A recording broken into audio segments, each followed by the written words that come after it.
있는데요. 까마귀 이야기를 좀 하면서 설교를 시작하려고 합니다. 까마귀가 새 중에서는 지능이 상당히 높습니다. 똑똑합니다. 아주 똑똑한 새예요. 여러 가지 실험을 했는데요. 이 까마귀는 유희를 즐길 줄 압니다. 공을 주면 그걸 굴려서 논다거나, 아니면 막대기를 가지고 치면서 논다거나, 아니면 지렁이라든가 살아있는 먹이를 주면 그거 가지고 이렇게 좀 어떻게 보면 잔인한 겁니다만 그거 가지고 유희를 즐길 줄 알죠. 물병 실험을 했어요. 이거보다 좀 큰 2배 컵 정도 되는 걸까요? 그런 유리컵에 물을 한 절반 정도 넣고요. 물 위에 뜰 수 있는 먹잇감을 놨어요. 까마귀가 먹으려고 이제 자기 주둥이로 컵을 넣어보지만 이게 안 닿거든요. 그래서 옆에 있는 돌멩이를 넣어서 물높이를 높입니다. 와, 확실히 저보다 똑똑한 것 같아요. 여러분하고는 어떤지는 모르겠지만 저보다는 똑똑한 것 같아요. 그래서 이 까마귀를 구글링을 해보면 어떤 분들은 나보다 똑똑하네, 사람보다 낫네, 등등 이러한 평가가 있는 걸 볼 수가 있어요. 근데 이 똑똑한 까마귀가 희한한 습관이 있어요. 그것은 반짝이는 걸 좋아합니다. 먹을 수도 없고 자기 둥지에 가져다 봐야 도움이 되지 않아요. 잘못하면 새끼가 먹어서 죽을 수도 있는데요. 반짝거리고 아름답고 뭔가 이렇게 보기 좋은 것이 있으면 그걸 물어다가 자기 둥지에 챙겨다 놓는 것이죠. 이런 까마귀의 특성을 토마스 멀튼이라고 하는 분은 우리 현대인들의 마음하고 비슷하다, 그렇게 지적을 했어요. 우리들의 마음이 그렇다는 거예요. 허영, 불안, 자기 경건, 방종, 자존심, 불신앙, 성공, 이런 것에서 눈을 못 떼죠. 우리가 한번 그런 것을 보기 시작하면 눈을 못 떼고 그것들을 우리의 마음에, 우리 영혼에, 우리의 몸에 차곡차곡 채워둡니다. 결국엔 무겁죠. 힘듭니다. 우리가 똑똑하다고 생각을 하고 그런 행동을 합니다만 전혀 도움이 되지 않아요. 우리의 영혼은 오히려 무겁게만 할 뿐이고 죄 짓는데 쉽게 만들 뿐이에요. 따라서 우리는 이러한 모습을 이해하고 이러한 모습의 문제를 확인하고 이 문제를 극복해야 되겠습니다. 창세기 35장을 보면 야곱이 엘 베델이라고 하는 곳으로 올라가는 장면이 나옵니다. 베델은 잘 아실 거예요. 베델은 뭐죠? 하나님의 집이라는 뜻입니다. 베스, 집이라는 말이고 엘, 하나님이라고 하는 그런 단어 아니에요. 베들레헴, 이렇게 이제 또 빵의 집이다, 이렇게 이제 번역이 되는데, 자, 베델에서 야곱이 하나님을 만났지 않습니까? 그 만나고 나서 큰 은혜 체험을 합니다.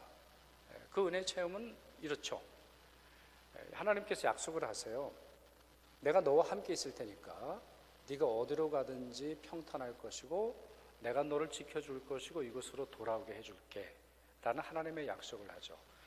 그래서 야곱도 하나님께 약속을 해요. 하나님, 정말 그렇게만 될 수 있다면 얼마나 좋을까요? 지금 형이 나를 죽이려고 하고 나는 전혀 가본 적이 없는 바단 아람으로 떠나는데 그와 같은 여정에서 하나님이 동행하시면 정말 좋겠어요. 그리고 그 일이 다 이루어지면서 감사의 예고, 그렇게 약속을 해요. 이 엘 베델이라고 하는 것은 그와 같은 하나님의 주권을 더 강조하는 거예요. 엘이라고 하는 단어가 하나님이거든요. 엘, 베델, 이걸 더 붙였으니까 하나님의 주권과 주도권을 더 강조하면서 이 말을 하죠. 야곱과 가족들이 이곳으로 올라갑니다. 근데 평소에 안 하던 흥미로운 행동 하나를 성경이 우리에게 가르쳐주고 있습니다. 그 말씀을 제가 읽어볼게요. 우리가 일어나 베델로 올라가자. 여기서 우리는 야곱과 야곱의 가족들입니다. 내 환난 날에 내게 응답하시며 내가 가는 길에서 나와 함께 하시는 하나님께 내가 거기서 제단을 쌓으려 하노라, 그렇게 말했다는 겁니다. 그랬더니 그런 말을 하매 그들이, 야곱의 가족들이 하나하나 자기 주머니에, 자기 보따리에, 자기 짐 안에서 뭔가를 꺼내요. 그 내용이 이렇죠. 그들이 자기 손에 있는 모든 이방 신상들과 자기 귀에 있는 귀고리들을 야곱에게 주는지라. 야곱이 그것들을 세겜 근처 상수리 나무 아래 묻었다라는 말을 해요. 이거 뭐예요? 이거 어디서 나온 거죠? 왜 우상들이 나옵니까? 하나님의 종들의 가정에서, 하나님께서 선택하시고 하나님께서 인도하신 가정에서 왜 우상 신상이 나오는 겁니까? 그리고 이 금붙이는 왜 문제가 되는 겁니까? 오늘 설교 드리시고 나서 이제 이 귀걸이 빼고 가실 각오를 좀 하셔야 되겠는데, 어쩌다가 차가운 귀걸이를 이럴 때 이제 설교를 해서 죄송합니다만, 스토리는 이렇게 돼 있는 거예요. 자, 야곱이 바단 아람에 갔잖아요. 그래서 다시 돌아오는데 하나님이 도와주세요. 갈 때도 도와주셨고, 아람이라고 하는 지방에 살 때도 도와주셨고, 거기서 내려올 때도 도와주세요.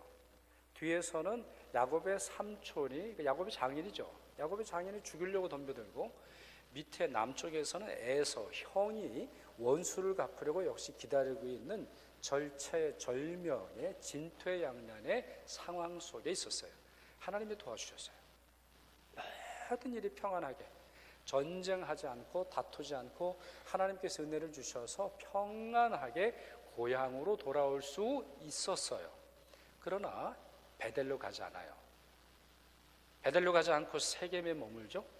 화려한 도시, 많은 물질이 있는 도시, 많은 우상들과 많은 유흥거리가 있는 도시에 주저앉습니다. 그리고 그곳에서라도 하나님을 예배하고 하나님을 찬양하면 좋을 텐데, 그곳에서 모든 우상들을 섬기고 우상의 물건들을 구입하고 그 우상 가지고 딴짓하느라 시간을 허비해요.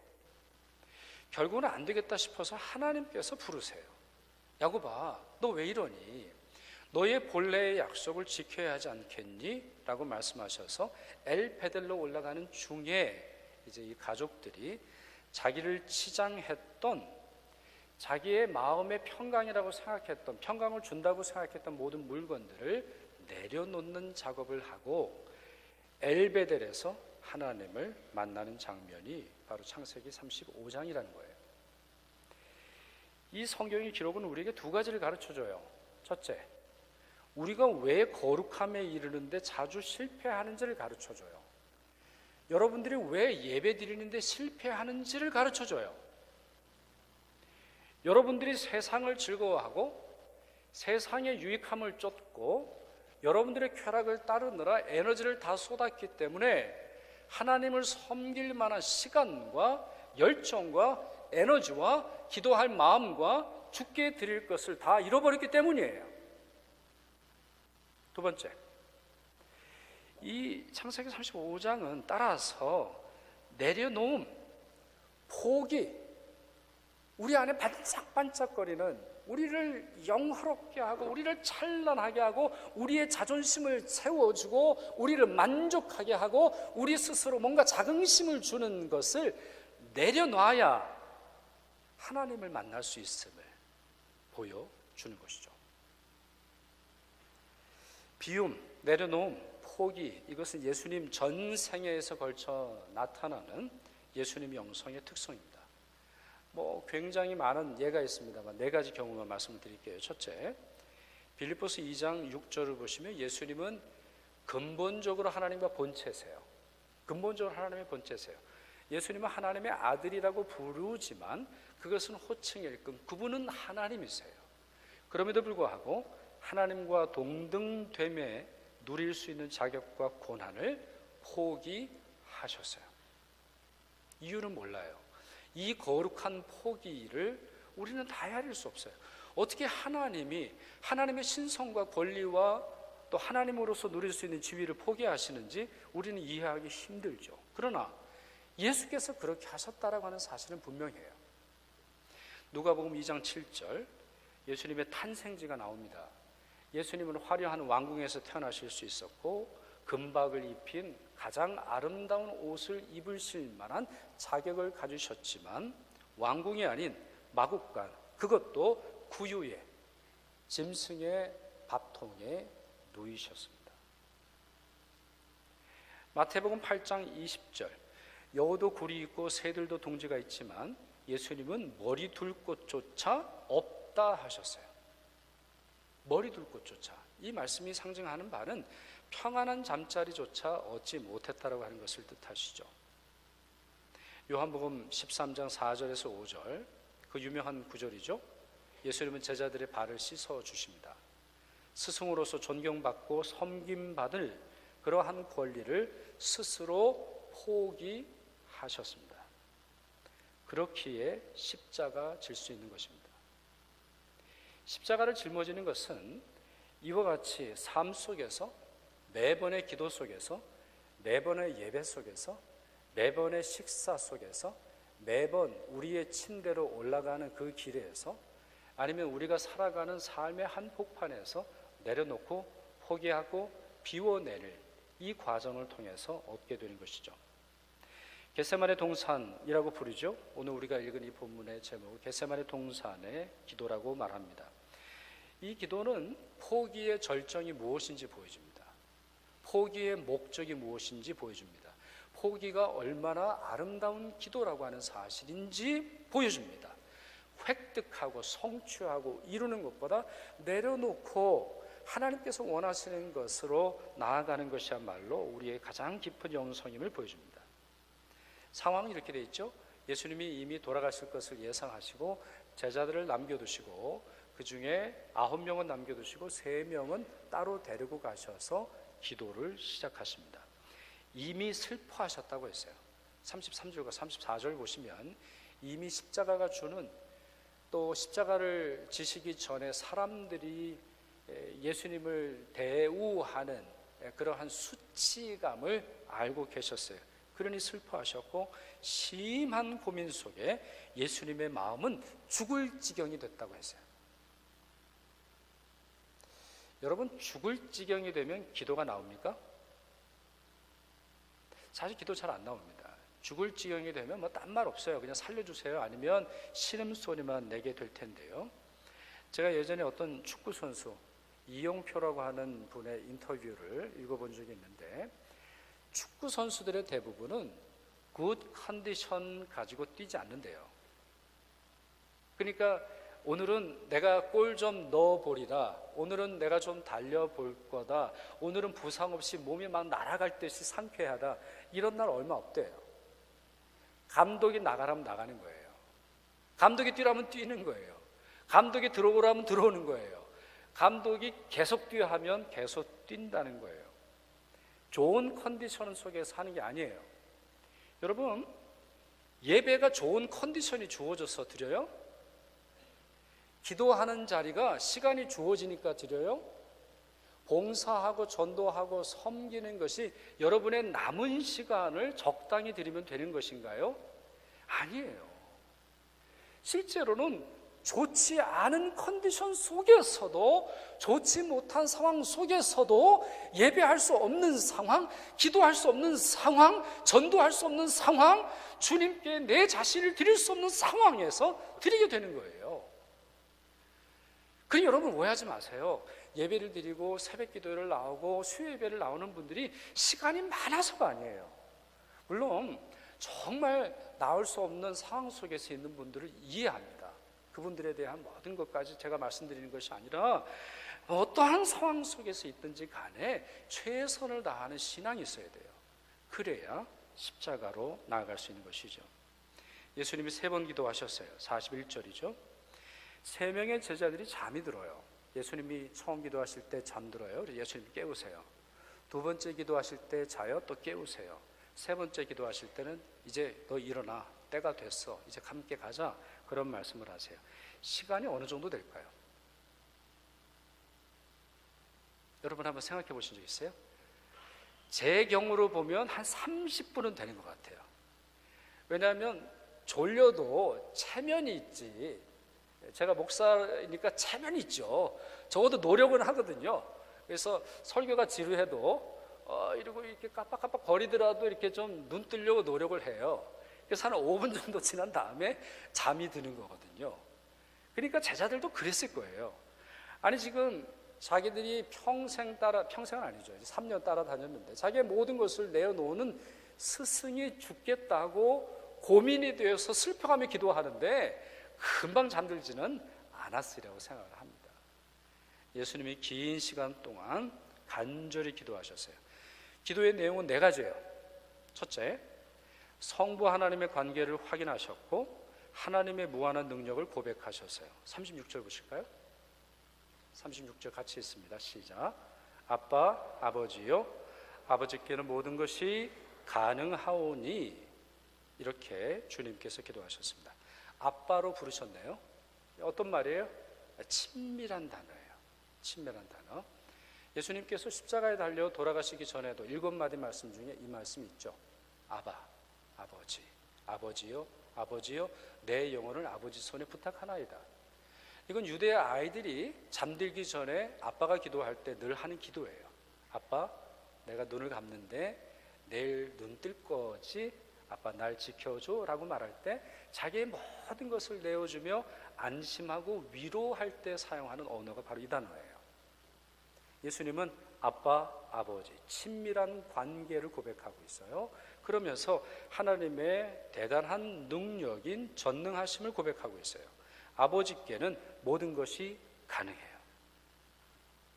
두 번째 기도 내용입니다. 성부 하나님의 무한한 능력을 따라서 죽음의 잔을 옮겨달라 요청하세요. 하반절 보실까요? 36절 중반절이군요. 함께 읽습니다. 이 잔을 내게서 옮기시옵소서. 논리적으로 너무 당연하죠. 성부 하나님은 성자 예수님과 아빠의 관계를 이루세요. 이것은 탄생과 우리 육체적인 관계를 의미하는 것이 아니라 뗄래야 뗄 수 없는 친밀함을 상징하는 것인데, 표현하는 것인데요. 또 성부 하나님은 전능하세요. 그러니 이 잔 옮기시는 게 어렵겠어요? 로마군이 덤벼든다고 하나님의 전능함이 상실되겠습니까? 로마군이 아무리 세고 대제사장의 권세와 많은 유대인들의 협박과 위협이 있다 할지라도 하나님의 전능함이 비할 수 있겠어요? 턱도 없는 얘기죠. 예수님은 기도를 통해서 자신의 죽음이 아닌 생명을 원한다는 예수님의 소망과 기대와 요구를 말씀하고 계세요. 그런데 세 번째 내용을 보실까요? 그러나 나의 원대로 마시옵고 포기의 기도를 드리십니다. 우리 대부분은 첫 번째, 두 번째까지는 잘해요. 그렇죠, 여러분? 우리도 아빠, 아버지, 하나님은 전능하신 하나님이십니다. 제 소원을 들어주세요. 여기까지는 잘합니다. 여러분, 십자가를 사랑하시죠? 전능하신 하나님이 좋으시죠? 전능하신 하나님의 무한한 은혜가 여러분에게 좋지요. 왜인가요? 혹시 여러분의 마음대로 할 수 있어서가 아닌가요? 하나님의 전능하심을 떠올릴 때는 여러분들의 욕구가 팽창했을 때 어떠한 것도 이룰 수 있다라고 하는 마음이 하나님을 통해서 투영되는 것 아닌가요? 영어로 이런 마음을 가지고 기도한다고 할 때 영어로 이렇게 표현할 수 있을 것 같아요. God, you can do anything for me. 왜냐하면 Almighty 하니까. Therefore, you have to everything for me. You have to do everything for me. 하나님은 전능하시잖아요. 그러니 나 정도 도와주시는 거 아무 문제 없죠. 하나님 전능하시잖아요. 내 병 고쳐주시는 거 아무것도 문제 없죠. 하나님 전능하시잖아요. 우리 애 성공하는 게 뭐가 문제예요? 하나님 전능하시잖아요. 우리를 위해 십자가에까지 달려서 죽으신 분이시잖아요. 그러니 내 소원 좀 들어주세요. 우리 이렇게 기도하고 있어요. 그러나 예수님 어떻게 기도하십니까? 첫 번째 기도 내용, 두 번째 기도 내용, 그 다음에 그러나 나의 원대로 마십시오. 포기하십니다. 하나님의 전능함을 이용하는 것이 아니라 하나님의 전능함 앞에 자신의 권한과 권리를 내려놓으시죠. 네 번째 기도 내용입니다. 36절 하반절이에요. 아버지의 원대로 하옵소서. 어떤 사람이 진정으로 자기 욕망을 포기한다고 할 때 내려놓는 것만으로 충분하지 않습니다. 다시 설명을 드릴게요. 내려놓고 포기하고 비워내는 것은 그 자체로 완성이 아니에요. 또 다른 것으로 채워야 돼요. 그것이 무엇이에요? 아버지의 뜻이에요. 내 뜻을 왜 내려놔야 합니까? 내 뜻을 내려놓을 때마다 찾아오는 우울증을 우리는 어떻게 극복할 수 있어요? 하나님의 뜻을 선택할 때 우리 안에는 진정한 영성이 꽃을 피우고 열매를 맺게 되는 것입니다. 예수님의 기도는 포기로 끝나지 않았어요. 하나님, 내 뜻대로 마옵소서 이렇게 끝나지 않으셨고 아버지의 뜻대로 하옵소서. 이 말은 무슨 말이에요? 나도 아버지의 뜻을 따르겠습니다라는 말이에요. 우리의 기도는 반짝거리는 세상의 욕구를 포기하고 내려놓는 것만으로 온전해지는 게 아니에요. 회개하는 걸로 온전해지는 게 아니에요. 왜 여러분들이 지난주에 회개 기도를 이번 주에 또 하시나요? 내려놓는 거는 하시는데 뭘 선택할지를 모르세요. 우리는 어둠에서 나와야 하는데 어둠에서 나오는 길은 빛으로 나가는 것밖에 없어요. 그러니 빛을 선택하고 하나님의 공의와 사랑과 하나님의 진리를 선택할 때 비로소 죄의 노예살이와 이 세상에서 살아가는 모든 악함을 이길 수 있게 되는 것이죠. 자, 이와 같이 포기는 선택으로 완성되고 나를 내려놓는 것은 성부 하나님의 뜻에 순종할 때 온전해지는데요. 이와 같은 원리를 금식에서 찾아볼 수 있습니다. 사순절이 되면 여러분 금식하시죠? 우리 중고등부 학생들이랑 프로그램을 하면 제일 인기 있는 행사가 금식하는 거예요. 애들이 금식을 너무 좋아해요. 왜냐하면 합법적으로 다이어트를 하니까. 아주 그냥 뭐 대단히 금식해요. 그리고 나서 맨날 묻는 게 목사님 콜라는 마셔도 돼요? 뭐 주스는 마셔도 돼요? 뭐 이렇게 이제 묻는 거를 이제 볼 수가 있어요. 근데 여러분 이사야 58장을 좀 이제 읽어드릴게요. 이사야 58장에는 하나님이 기뻐하시는 금식이 있다 얘기해요. 그러니 하나님 앞에 아무 상관도 없는 금식도 있다는 얘기예요. 자, 그 내용을 보실까요? 자, 이 말씀을 같이 읽도록 하겠습니다. 시작. 내가 기뻐하는 금식은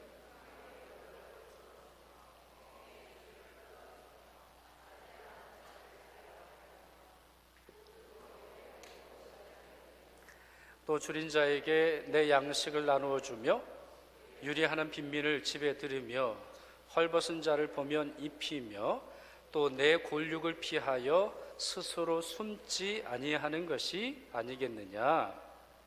아멘. 여러분 아멘입니까? 이게 하나님이 기뻐하시는 금식이에요.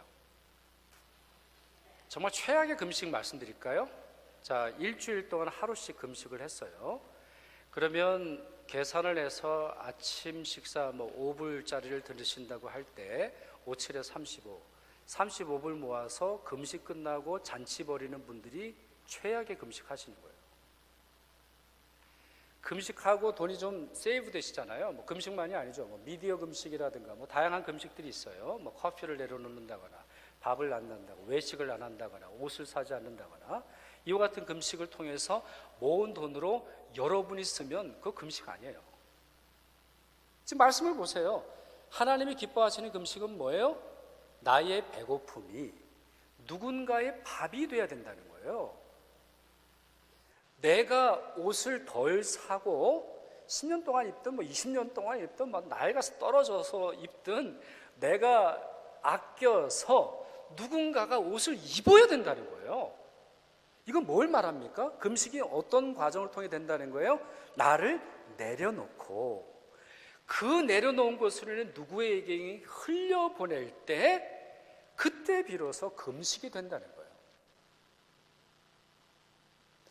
여러분 선교 잘 다녀왔어요. 선교 보고 수요일 날 했는데 이걸 말씀을 드릴까 말까 하다가 이제 말씀 드려야 될 것 같아요. 여러분들이 옷을 좀 모아주셨잖아요.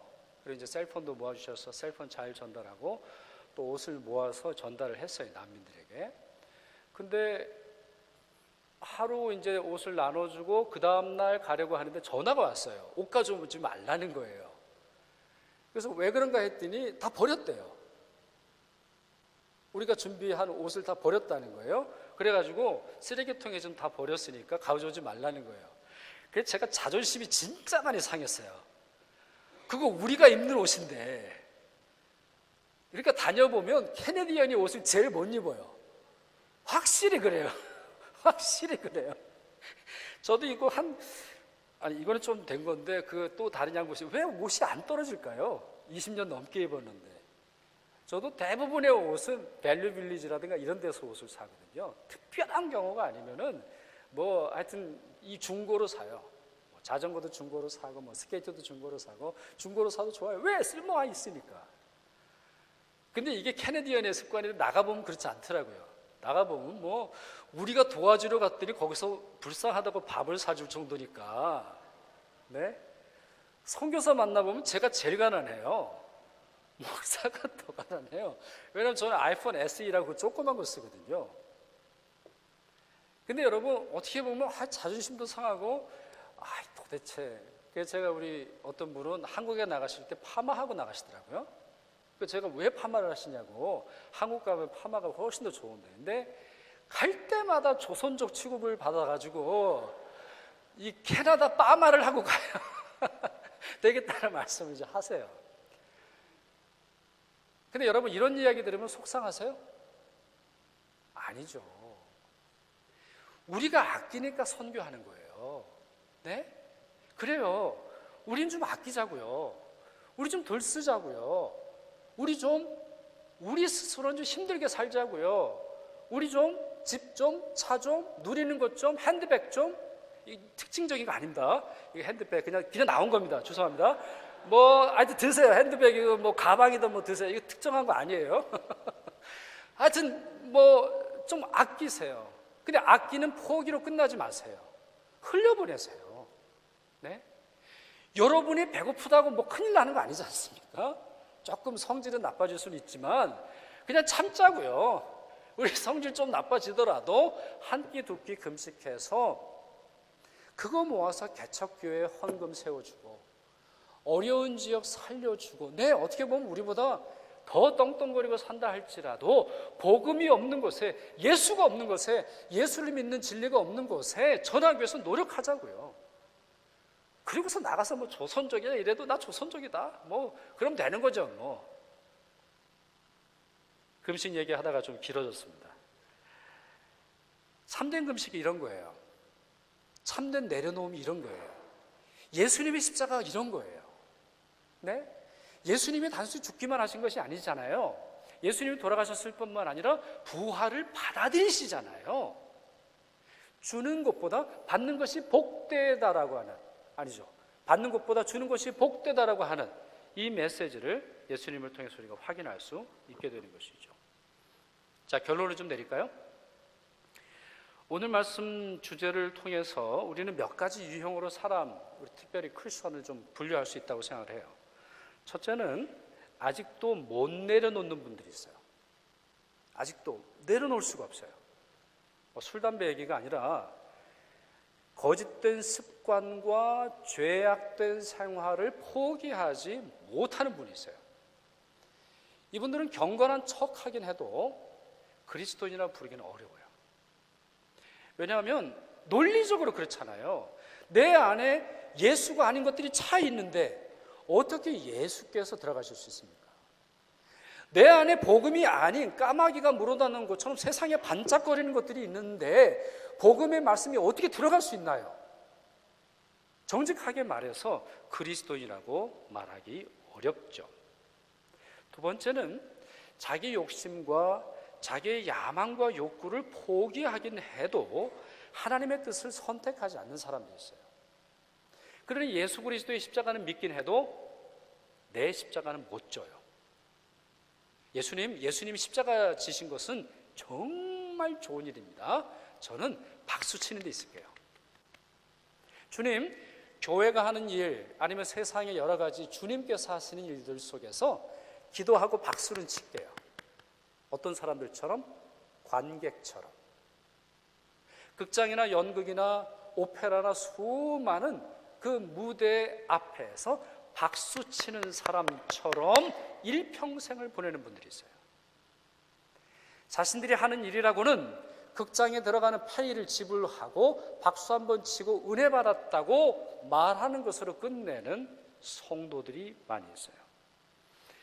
이런 분들은 신자인 것은 맞아요. 크리스천인 것은 맞아요. 그러나 제자는 아니에요. 주님은 우리를 위해서 십자가를 지셨고 그 사실을 믿으라 하세요. 따라서 우리도 주님처럼 십자가 지라 하셨어요. 그 십자가를 통해 나를 따르라 말씀하셨죠. 세 번째 유형의 사람이 있어요. 자신을 포기할 뿐만 아니라 하나님 나라와 하나님의 뜻에 자신을 헌신하는 사람들이 있죠. 이들이라고 해서 십자가가 두렵지 않은 것이 아닙니다. 이들이라고 해서 배고프지 않은 것이 아닙니다. 이들이라고 해서 누리고 싶은 욕구가 없는 것이 아닙니다. 이들이라고 해서 좋은 것 먹을 때 더 행복하다는 사실을 모르는 바 아닙니다. 스스로의 것을 자랑하고 드러낼 때 사람들이 박수 쳐주고 사람들이 존경하는 거 싫지 않습니다. 그러나 그와 같은 것들을 내려놓고 하나님께서 정말 원하시는 진리와 사랑과 복음 전파와 경건과 예배와 기도를 선택합니다. 억지로가 아니라 기뻐하는 마음으로 그 일들을 선택하고 하나님께서 주시는 기쁨을 누립니다. 이들이야말로 진정한 제자입니다. 포기할 줄 아는 사람, 동시에 하나님 뜻에 헌신할 줄 아는 사람으로 살아가야겠습니다. 그렇게 기도해야 되겠습니다. 그렇게 살아가시는 여러분들 되시기를 바랍니다. 기도하겠습니다. 십자가의 주님, 오늘 말씀을 통해서 주님의 고귀한 기도의 음성을 들을 수 있었습니다. 저희도 그렇게 기도하며 살게 하여 주시옵소서. 저희의 죄와 욕망과 욕구를 포기하고 내려놓으며 하나님 나라와 하나님의 뜻을 선택하며 저희를 향하는 하나님의 부르심에 헌신하며 살도록 도와주시옵소서. 사순절 거룩한 절기에 내려놓는 것만으로 만족하지 말게 하시고 구제하고 헌금하고 봉사하고 섬기고 전도하고 선교하며 살아가도록 도와주시옵소서. 우리 주 예수 그리스도